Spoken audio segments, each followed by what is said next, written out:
स्वागत है आपका हमारे चैनल में। मैं रानी गुप्ता आपके साथ और बड़ी खबर आ रही है। आपको बता दें, ममता बनर्जी यानी कि टीएमसी सरकार के मंत्री पार्थ चैटर्जी को ईडी ने गिरफ्तार कर लिया है। साथ ही उनके करीबी अर्पिता मुखर्जी के घर से दरअसल करीब 21 करोड़ रुपए बरामद हुए हैं। इसी के साथ ही जहां पार्थ चैटर्जी को ईडी ने गिरफ्तार किया है, तो इसी के साथ ही अर्पिता मुखर्जी को ईडी स्टेटमेंट रिकॉर्ड करने के लिए हिरासत मिली है और साथ ही उनसे ये पूछा जा रहा है कि आखिर इतनी बड़ी रकम उनके पास कहां से आई और क्यों आई। आपको बता दें, दरअसल कलकत्ता हाई कोर्ट ने इसका आदेश दिया था और ये मामला जो है आज का नहीं बल्कि पुराना मामला है।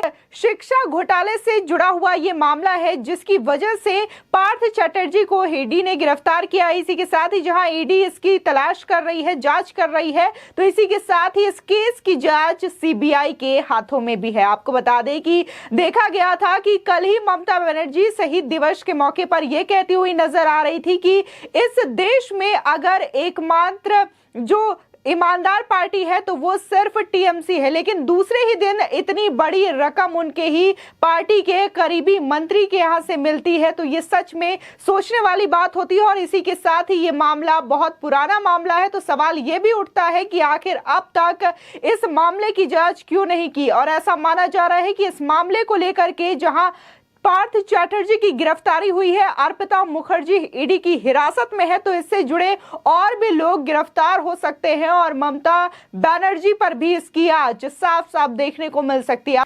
आपको बता दें, जिस तरीके से इस वक्त पश्चिम बंगाल में जो हालात देखने को मिल रहे हैं, ईडी ने शिकंजा कसा है वहां की टीएमसी सरकार के मंत्री पार्थ चैटर्जी पर, तो इसी तरीके के हालात देश के अलग अलग राज्यों में भी देखने को मिल रहे हैं। इस वक्त आपको बता दें कि जहां मुंबई में देखने को मिला कि वहां पर महाविकास अघाड़ी की सरकार थी और वहां पर मंत्रियों ने खूब घोटाले किए। बात चाहे हम नवाब मलिक की करें या फिर अनिल देशमुख की करें, तो ईडी का शिकंजा उन पर कसा और इस वक्त वो जेल में है। और अगर उनके सरकार की बात करें यानी कि गठबंधन सरकार महाविकास अघाड़ी की, तो वो भी गिर चुकी है और इस वक्त वहां पर बीजेपी गठबंधन की सरकार है। और इसी तरीके का जो सीन है वो कहीं ना कहीं आम आदमी पार्टी के भी मंत्री और नेताओं में देखने को मिलता है, जहां पर आम आदमी पार्टी के ही दो राज्यों के स्वास्थ्य मंत्री इस वक्त करप्शन के मामले में फंसे हुए हैं। जहां पंजाब के स्वास्थ्य मंत्री को बर्खास्त कर दिया गया, तो वहीं अगर हम दिल्ली के सत्येंद्र जैन जो कि स्वास्थ्य मंत्री हैं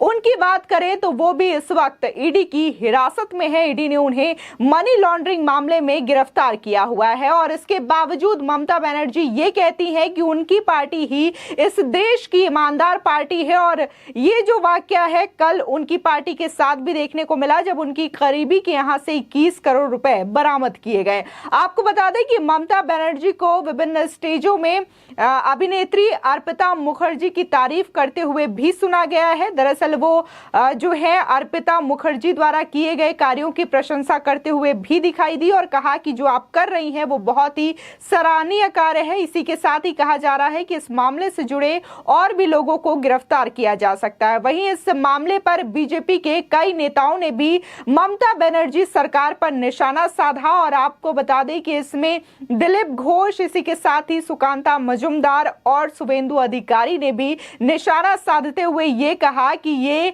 पश्चिम बंगाल की ममता सरकार का बंगाल मॉडल है, जिसमें कि इस तरीके से शिक्षा में घोटाले किए जा रहे हैं और 21 करोड़ रुपए उनके करीबी के आवास पर मिलते हैं। आपको बता दें, पश्चिम बंगाल में शिक्षा घोटाले की आज मुख्यमंत्री ममता बनर्जी के करीबी और राज्य के कैबिनेट मंत्री पार्थ चैटर्जी तक पहुंच चुकी है। आपको बता दें कि ईडी ने शनिवार यानी कि 23 जुलाई को पार्थ चैटर्जी को गिरफ्तार कर लिया है।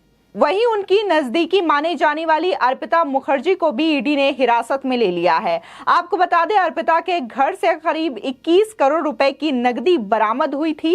इसी के साथ ही पश्चिम बंगाल के मंत्री और तृणमूल कांग्रेस महासचिव पार्थ चैटर्जी को ईडी ने शनिवार को सरकारी स्कूलों में कथित भर्ती घोटाले के सिलसिले में करीब 26 घंटे तक पूछताछ के बाद गिरफ्तार कर लिया है। कल उनके करीबी अर्पिता मुखर्जी के घर के पास भी जांच एजेंसी को 21 करोड़ रुपए कैश मिले। इसमें कुछ सोने के भी जेवर थे। इसी के बता दें, ये मामला शिक्षक भर्ती घोटाले की जांच के सिलसिले में सत्तारूढ़ टीएमसी के 2 मंत्रियों समेत करीब 1 दर्जन लोगों के घरों पर शुक्रवार को एक साथ छापेमारी की गई थी। ईडी के अधिकारी शुक्रवार सुबह पार्थ चैटर्जी के घर पहुंचे थे और उनसे एसएससी घोटाले की जांच के सिलसिले में पूछताछ की थी। आपको बता दें, वहीं कलकत्ता हाईकोर्ट की एक पीठ ने सरकारी सहायता प्राप्त स्कूलों में शिक्षकों की भर्ती प्रक्रिया की सीबीआई जांच का आदेश दिया था। आपको बता दें कि ईडी सरकारी सहायता प्राप्त स्कूलों के लिए शिक्षकों और गैर शिक्षण कर्मचारियों की भर्ती में कथित मनी लॉन्ड्रिंग की जांच कर रहा है। इसी के साथ ही अर्पिता मुखर्जी कौन है और टीएमसी में उनका क्या नाता है, ये भी आपको बताते हैं। दरअसल ईडी ने बताया कि अर्पिता मुखर्जी पश्चिम बंगाल सरकार में मंत्री पार्थ चैटर्जी की बेहद क्लोज एसोसिएट है। शुभेंदु अधिकारी ने जो तस्वीरें शेयर की है उससे साफ पता चलता है कि दक्षिण कोलकाता की मशहूर दुर्गा पूजा से अर्पिता मुखर्जी का काफी लगाव है। बताया जाता है कि दुर्गा पूजा कमेटी के विज्ञापनों में अर्पिता मुखर्जी का चेहरा सबसे आगे रहता है।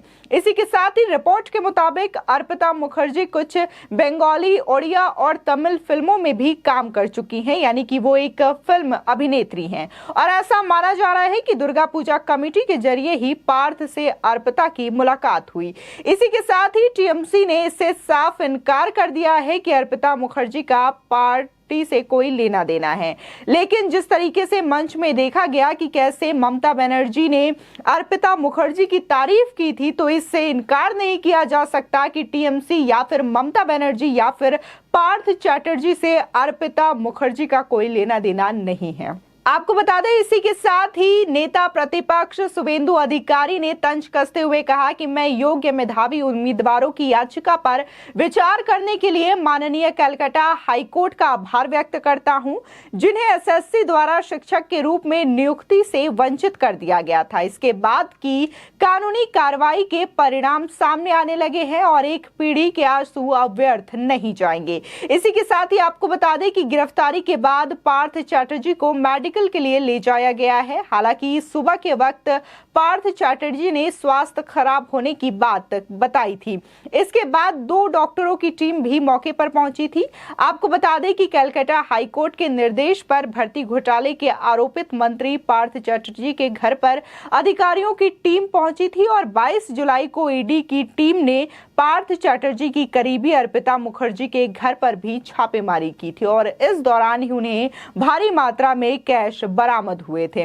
और इसी के साथ ही 20 कीमती मोबाइल फोन, सोना, विदेशी मुद्रा, जमीन के दस्तावेज भी बरामद किए गए हैं। माना जा रहा है कि ये वही रकम है जो शिक्षक भर्ती घोटाले में रिश्वत के रूप में ली गई थी। इसी के साथ ही ईडी के अधिकारी सुबह करीब 8 बजे ही अर्पिता मुखर्जी की नकतला आवास पर रेड करने के लिए पहुंच गए थे। छापेमारी में किसी भी तरह की रुकावट से बचने के लिए एजेंसी अपने साथ बड़ी संख्या में सीआरपीएफ के जवानों की टुकड़ी को भी लेकर गई थी।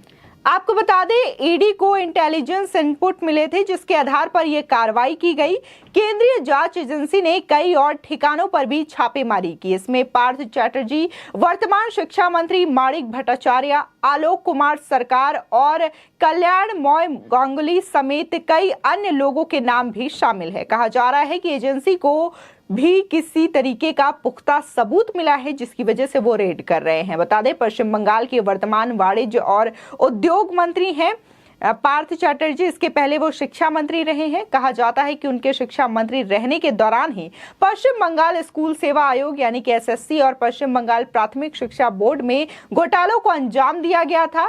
सीबीआई 2 बार उनसे पूछताछ कर चुकी है। पहली बार पूछताछ उनसे 25 अप्रैल को की गई, जबकि दूसरी बार 18 मई को की गई थी। इस घोटाले की जांच सीबीआई भी कर रही है। केंद्रीय एजेंसी ने पश्चिम बंगाल स्कूल सेवा आयोग की सिफारिशों पर सरकार द्वारा प्रायोजित व सहायता प्राप्त स्कूलों में समूह सी और डी के कर्मचारियों व शिक्षकों की भर्ती में हुई कथित घोटालों की जांच शुरू की, जिसके बाद ये नतीजा सामने आया और अब बंगाल में टीएमसी सरकार भी घिरती हुई दिखाई दे रही है।